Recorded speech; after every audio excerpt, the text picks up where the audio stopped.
Good morning. Morning. Welcome to Sunday. Jen, hi.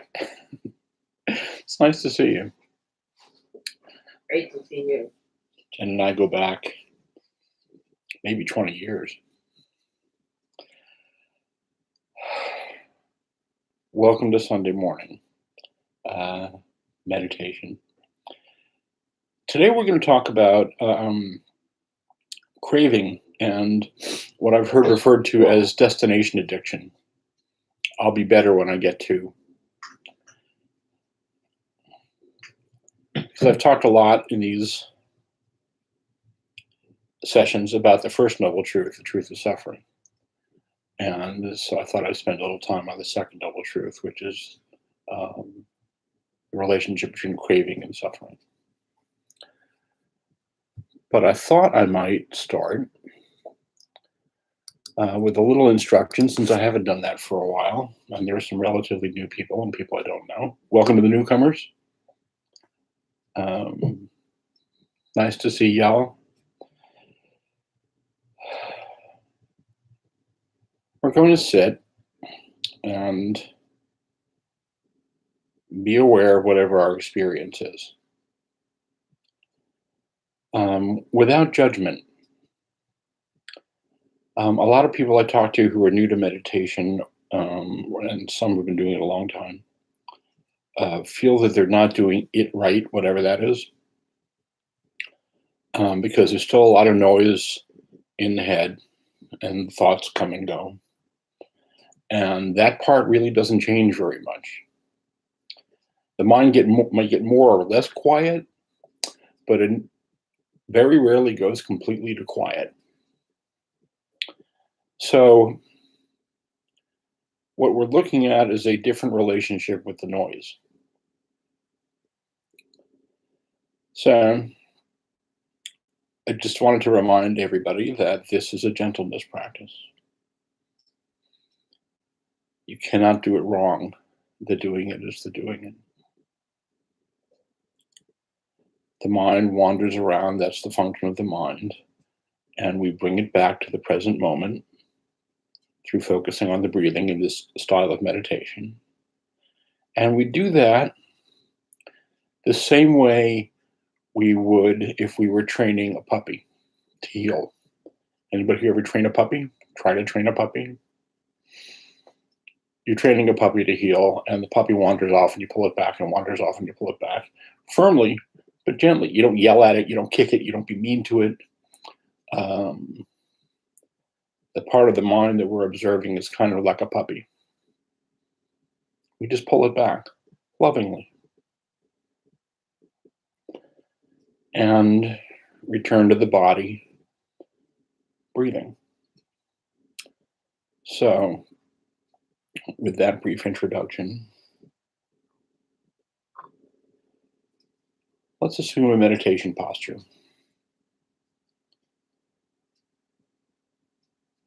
where you are relaxed but alert.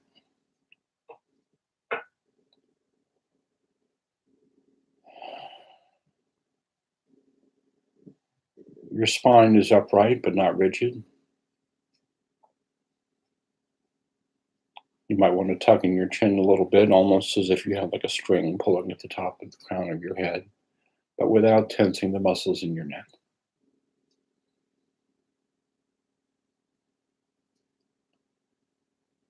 You might want to rock back and forth for a moment, just to help your body find a center.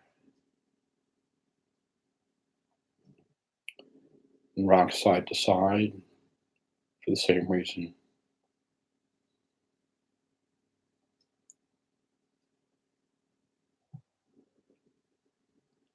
And gently close your eyes.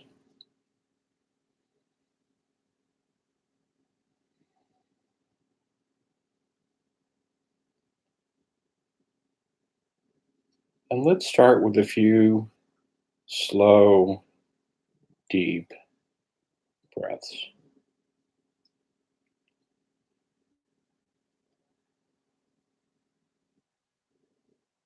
Just to help us get focused. A long, slow inhale, about 3/4, no pressure. A long, slow, relaxing exhale.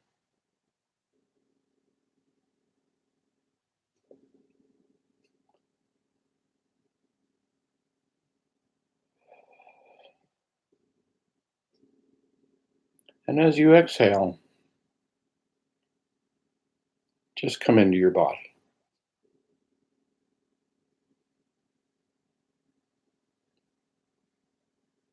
in whatever way that works for you.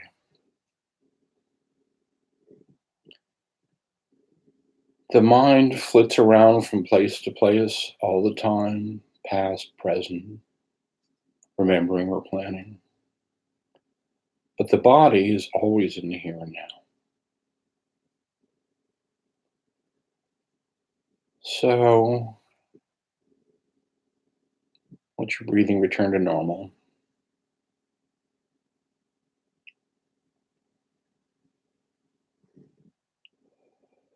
And still, with the out breath,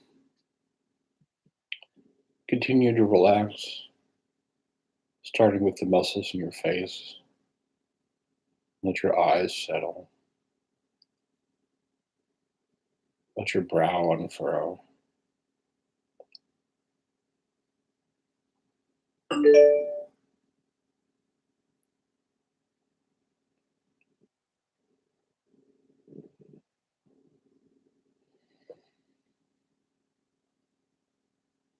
And relax your shoulders.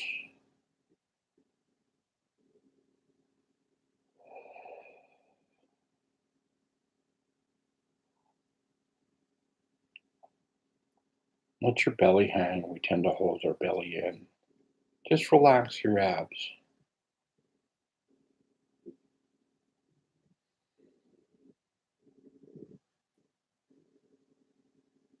And let your body rest with gravity,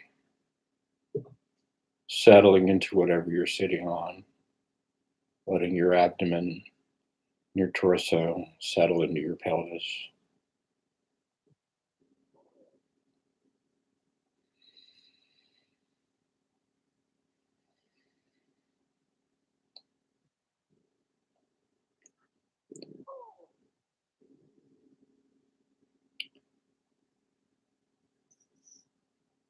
And let your attention come to your breathing. And we're going to hold our focus on our breathing.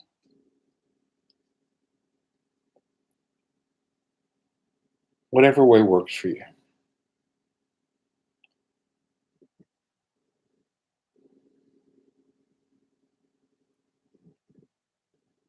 For some people, it's focusing on the chest or the belly, moving up and down.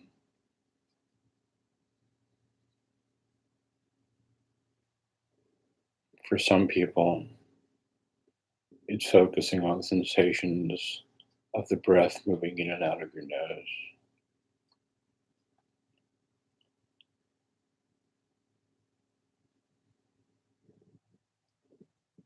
For some people, it's more of a global experience of being with the body breathing. Whatever you find most comfortable or compelling, just being with the body breathing.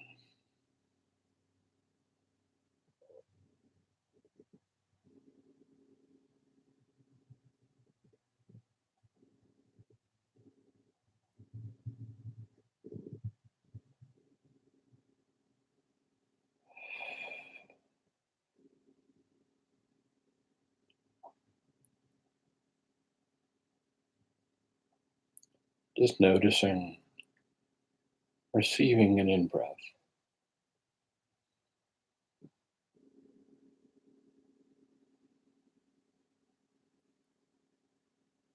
and the process and the feelings of releasing an exhale.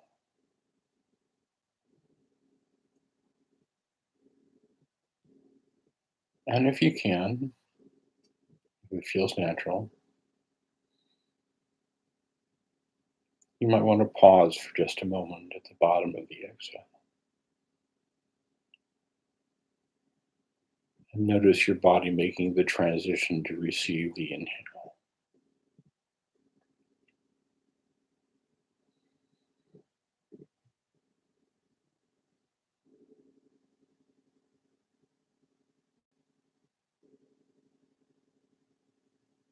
Just observing, noticing, aware of the sensations of the body breathing.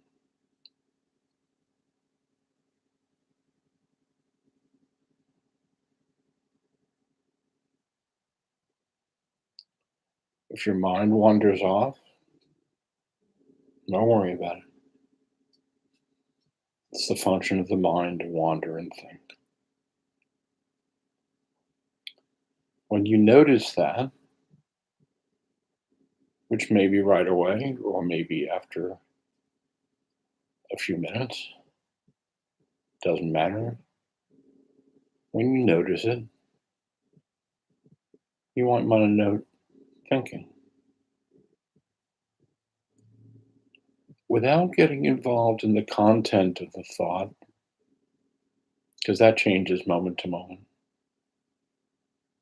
Just notice that you're thinking and bring your awareness back to your breathing like an anchor. And let your mind settle.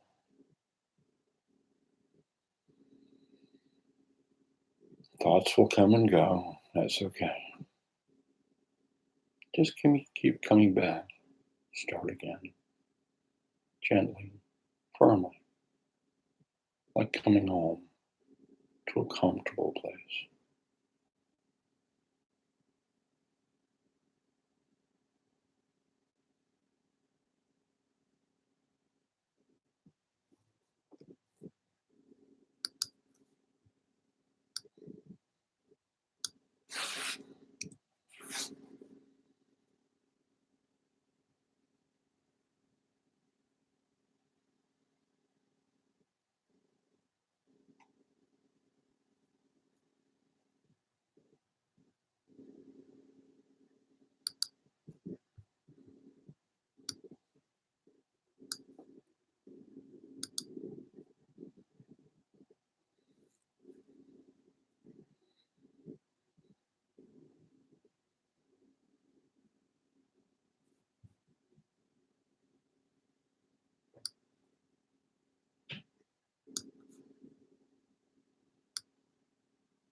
Thoughts arise.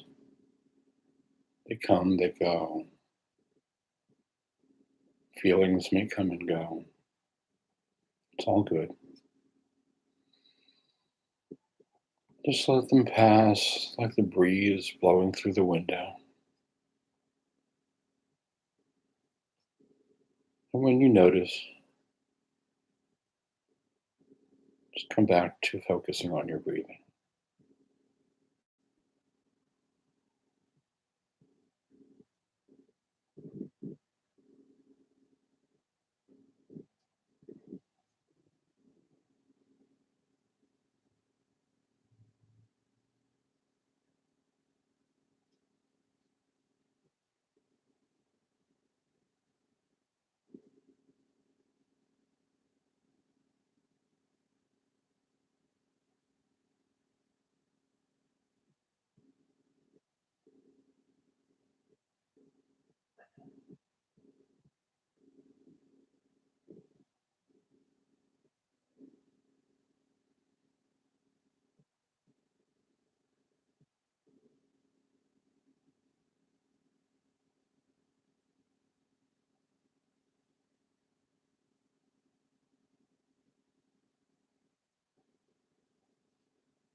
wandered off in thought, that's okay.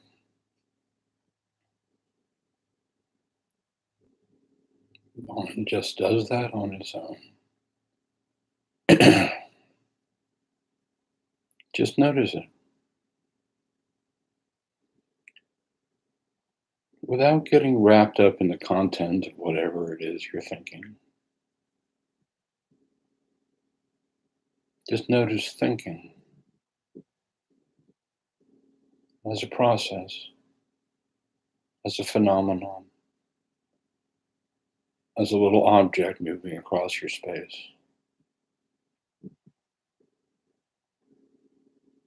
If you can, notice who's noticing and what it's like to step back and observe yourself observing your mind. And if you can't, that's okay. And just come back to your breathing gently, lovingly, like coming home to a comfortable place.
Thoughts will come and go.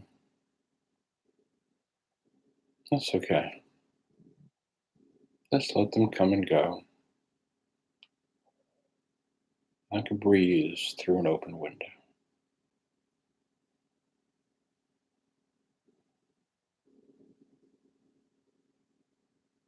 And come back home to your body breathing.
And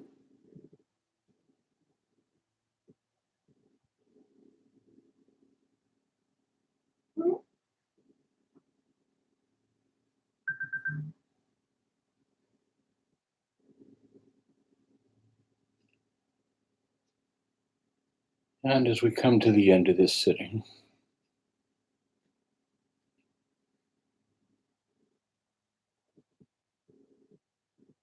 letting yourself rest, letting your mind rest.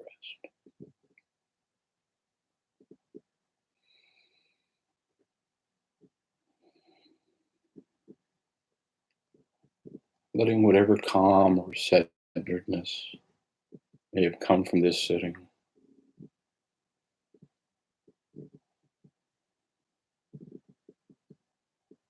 to flow from you outward like a light undiminished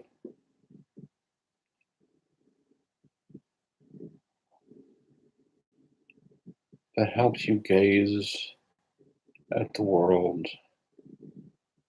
through kindness and compassion.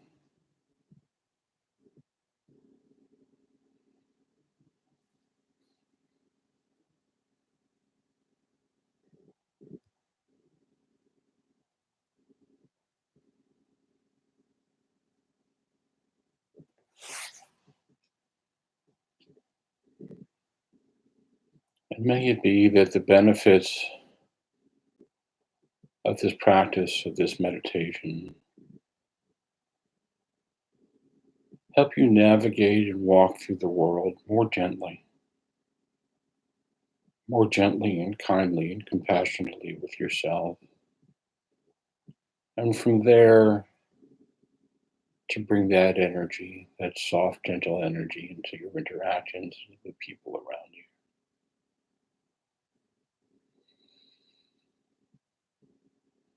Especially in those moments where we show up, where we feel like we're showing up imperfectly.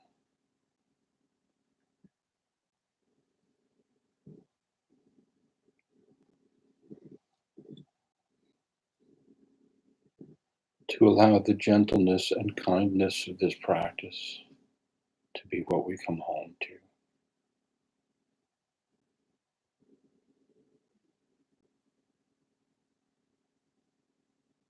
Whether we're sitting here in our cushion or on the chair, or whether we're walking around in the world interacting.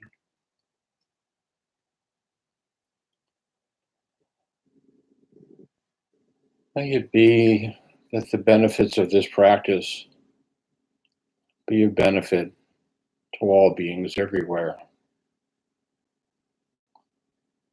May all beings be happy. May all beings be well.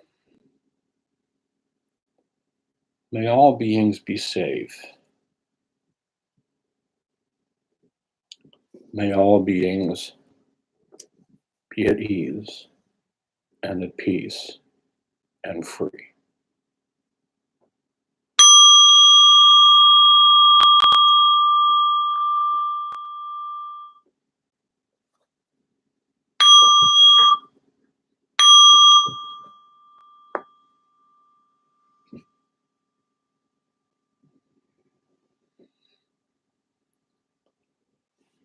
Thank you for your practice. As usual, I have put some stuff in the chat. General information on how to get to the Zoom call, which obviously you all have found. The URL for the website for Indiana Insight Meditation. There are some resources there which might be helpful. The YouTube link, if you want to review any of these are all being archived on YouTube, and also we're streaming live on YouTube. Wave to all the YouTube people.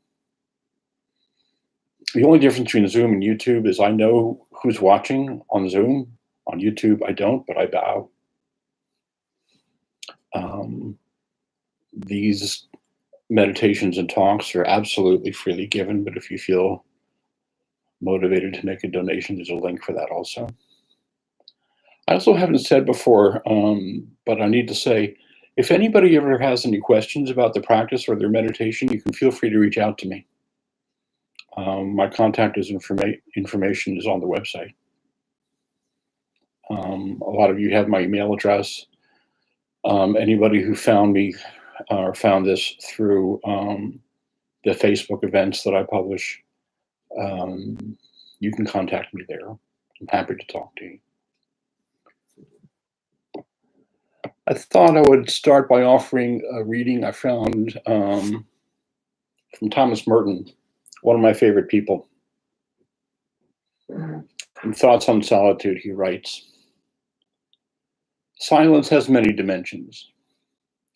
It can be a regression and an escape, a loss of self, or it can be presence, awareness, unification, self-discovery. Negative silence blurs and confuses our identity, and we lapse into daydreams and diffuse anxieties. Positive silence pulls us together and makes us realize who we are, who we might be, and the distance between the two. Hence, positive silence implies choice, and what Paul Tillich called the courage to be." In meditation practice, we visit that silence. Most of us don't live in it, and that's okay. The people who master the silence and live in it pretty much all the time come around every 1,000 or so years. We start religions around them. So not you, not me. It's a call to gentleness. But we can practice this. And in so doing, minimize our anxiety and suffering. I've talked a lot in these sessions about Buddha's first noble truth, which is dukkha, the truth of suffering or dissatisfaction or grief. And the reason why that's important, at least to me, is we live in a culture where we are led to believe that if we are not okay, something is wrong. That we're supposed to feel a certain way, that we're supposed to feel okay, that if we feel depressed or anxious, that we have to like immediately do something, that there's something wrong with us. We shouldn't be having this experience. And the truth of dukkha suggests it's okay. It's just a normal part of life. We have permission to have whatever experience we're having. I think that's important to recognize that. And the second noble truth is the truth of craving or attachment. I was at an online seminar on how this stuff is translated, and you can really get into arcane minutia, but I prefer to choose the word craving and attachment. And so what is that? Well, we all have attachments. We're all attached to things. We all crave things.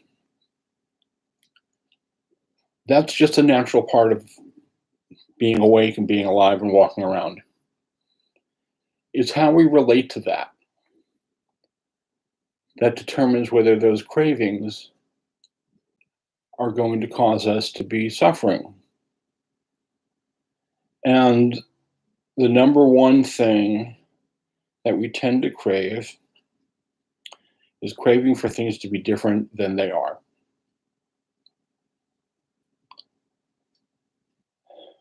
Now, it's really, really hard to look at that because there is a lot of suffering that we witness and there's a lot of dissatisfaction that we experience. And the paradox of this is, yes, it's uncomfortable, and we can allow that to be uncomfortable. I've talked before about how we tend to ping pong back and forth between attachment and aversion. We feel good, something good is happening, we cling to that, we attach to it. And then that, because everything changes, when that changes, we feel bad because it feels like it's slipping away, but impermanent and ethereal in the first place. If we feel bad, we feel depressed, we feel anxious, we're grieving, whatever, something bad is happening around us, we're witnessing suffering, that's a difficult feeling, and there's a tendency to reject it, to meet that with aversion, which actually makes it harder. And it's okay to pause and breathe and allow yourself to have that experience, even if it's difficult. We crave this feeling, we reject that feeling, and we're never centered while we're doing that. And the solution includes a willingness to be uncomfortable. I just came through I had oral surgery almost 2 weeks ago. It was really uncomfortable, like 8 days after that. And from a mindfulness point of view, I just had to keep reminding myself, I'm okay, I'm okay, I'm okay, I'm okay, I'm okay. This is just unpleasant, but I'm still okay. My mind wanted to turn it into a crisis because my mind does that. My mind wants me to look at what's happening to somebody I know who's having a hard time and turn that into my crisis because I feel uncomfortable and I want it to stop, which means they have to stop, right? And that's a really dangerous trap. But if I'm willing to be uncomfortable, the first thing I notice when I pause with that is it shifts right away. If I bring my mindfulness practice to that process and notice how I'm narrating it and notice whether or not I'm narrating some version of this is bad, this is terrible, it has to stop. And I can put a stop to that and breathe and pause and just be with what this energy feels like emotionally and physically. What I'll notice is it'll start to shift fairly quickly. Now, I'm not suggesting that severely traumatic experiences can be dispensed with by just sitting still. There's a lot of work involved. Or the grief is easy. What I'm suggesting is that we bring some love and compassion, loving kindness and self-compassion to ourselves. And the craving piece, we want it to be different, but it's not different. So now we're suffering because we want something other than what is here. And we tend to do this thing, which I heard Joseph Goldstein referred to as destination addiction. I will be okay when. When our cravings turn into a referendum on whether or not we can be okay, then we have a problem. I really want someone to pull up in front of my house. I don't really need Publishers Clearinghouse to knock on my door with a big check, but I really do want someone to pull up in front of my house with a white 1967 Mustang convertible with red leather seats and say, congratulations, Ken, here are the keys. If I decide I can't be okay until that happens, then I can't be okay.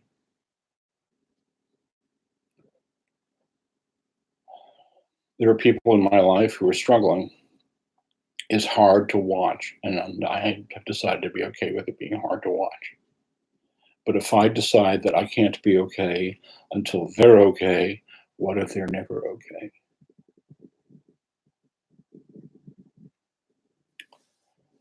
When I was still working as a therapist, which I'm dabbling in a little bit again right now, dabbling just a little.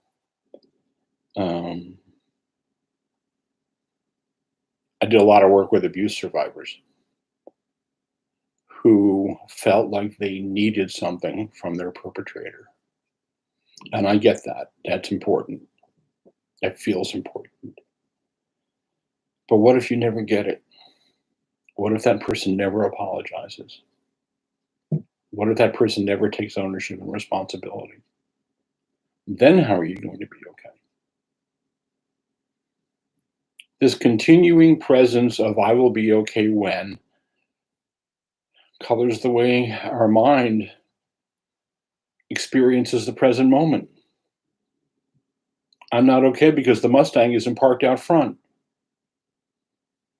I first wanted that Mustang in 1972, by the way, and I could have gotten it for $800, and now they're $40,000. Way it goes, man. Should have moved on it when I was 17. 49 years ago.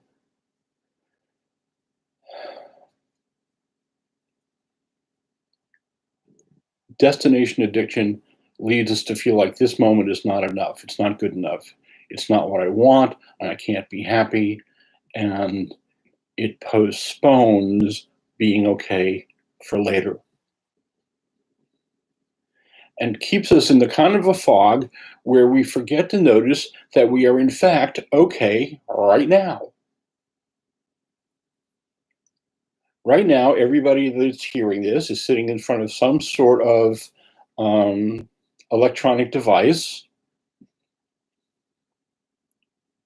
meditating and taking in a talk. And besides that, nothing else is happening. Stuff will happen later when we finish this. Some of us are going to go on to difficult situations. Some of us are going to go on to sitting in front of another tube, watching whatever that is. Some of us are going to go on to meeting with friends. Some of us are going to go to take naps. It's all okay. In each of those moments, we are okay. If we keep looking towards whatever comes next to make us okay, we're never going to notice that we're okay in the present moment. So it's a mindfulness exercise because the mind wanders out of the present moment all the time. You may or may not have noticed that. You know, the thinking mind is very rarely focused on what's happening right where you're sitting. It's often the future, planning, worrying, or back in the past, remembering or ruminating. Where right now, we're okay. We don't have to wait till the next destination arrives. And it turns out to be true, I think, that what we're waiting for, that okayness that we think we're going to get from whatever happens later, it turns out that what we're waiting for is right in front of us right now. Just have to choose it.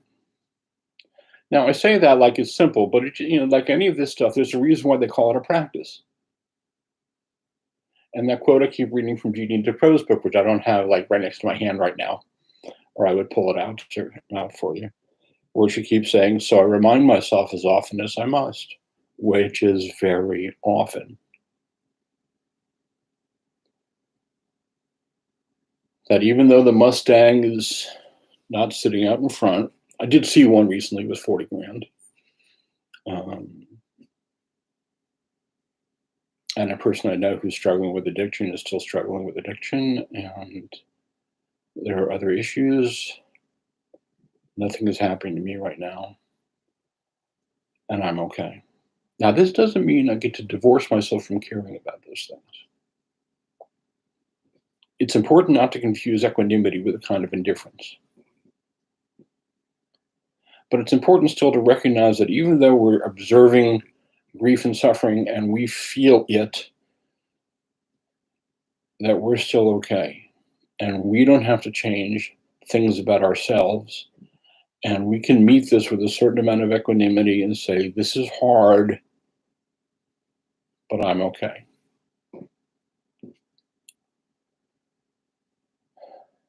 Because this waiting for our happiness to come later just sabotages our sense of well-being in the present moment. And we can decide not to do that. That's what mindfulness is.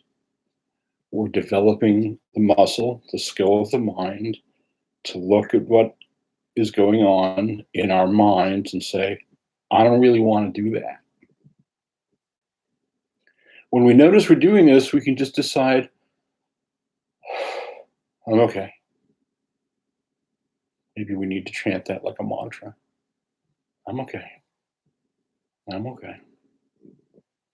Years ago, I read Krishnamurti. All my friends are reading Krishnamurti. We were in college, J. Krishnamurti. And he likes to walk around chanting his mantra that he chants walking around is here now, here now, here now, here now, here now, here now, here now. Because in the here now, nothing really is happening.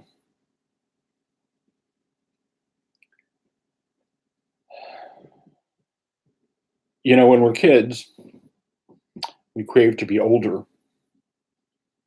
When we're teenagers, we crave to be finished with high school. Then we crave to be done with college. Then we get older, we wish we were younger.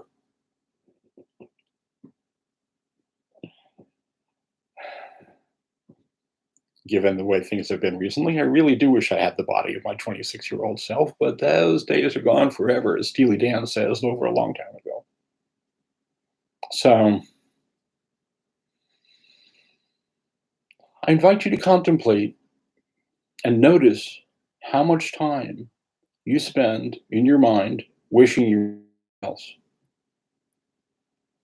And noticing how that colors or flavors the present moment. How often do you notice yourself going to, I'll be okay when my brother does whatever, or when when the Mustang pulls up, when the election does this, when this person does that.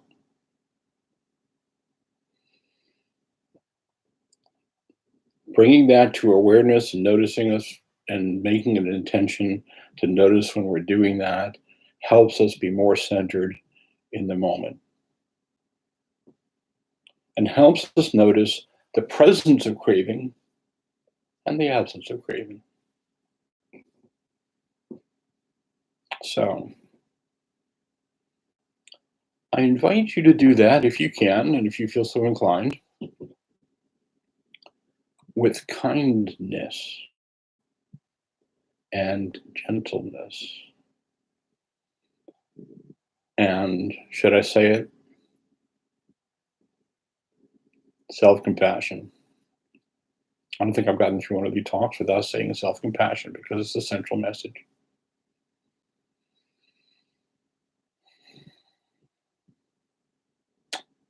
It's a long journey, one step at a time. And we're okay where we are, even if where we are feels hard. So I invite you to be kind and gentle with yourself. And I thank you.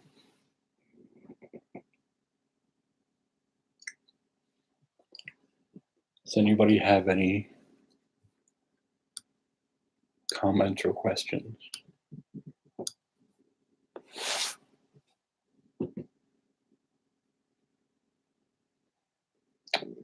Okay.